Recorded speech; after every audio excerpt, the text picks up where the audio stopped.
নমস্কার, শুভ দুপুর। আজ আরেকটি নতুন লাঞ্চ থালি আপনাদের সাথে শেয়ার করতে আসলাম। আজ লাঞ্চ থালি শেয়ারের ডে 4। তো এর আগে আমি যে 3টে লাঞ্চ থালি আপনাদের সাথে শেয়ার করেছি সেগুলো তো আপনারা অনেক ভালোবাসা দিয়েছেন, যেটার জন্য আমার তরফ থেকে আপনাদের অনেক অনেক ধন্যবাদ। তো প্রথমেই ছিল কলমি শাক আলু দিয়ে ভাজা, সাধারণ যেরকম খেতে হয় সেরকমই হয়েছিল। আর এরপর ছিল আলু পটলের রসা। এটা ওই সাধারণ কিছু মশলা দিয়ে আমার মা তৈরি করে, মানে সেই মশলা নেই বলতে গেলেই চলে, কিন্তু খেতে অসাধারণ হয় শুনুন।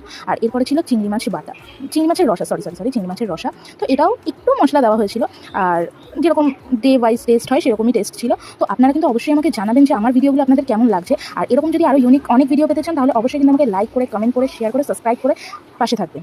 আর এরপরেই ছিল আলু দিয়ে কাতলা মাছের ঝোল। এটা খুব সাধারণ মশলায় করা হয়েছিল, আমাদের বাড়িতে মশলাটা অত বেশি একটা খাওয়া হয় না, কিন্তু ওই যে মানে মাঝে মাঝে 2-1 দিন একটু মশলার খাবারও খেতে ইচ্ছে করে। আসলে শরীর মহাশয় তো মাঝে মাঝে একটু লোভ হয়, তাই না? শরীর মহাশয়ের যে ও ভালো মন্দ খাবে।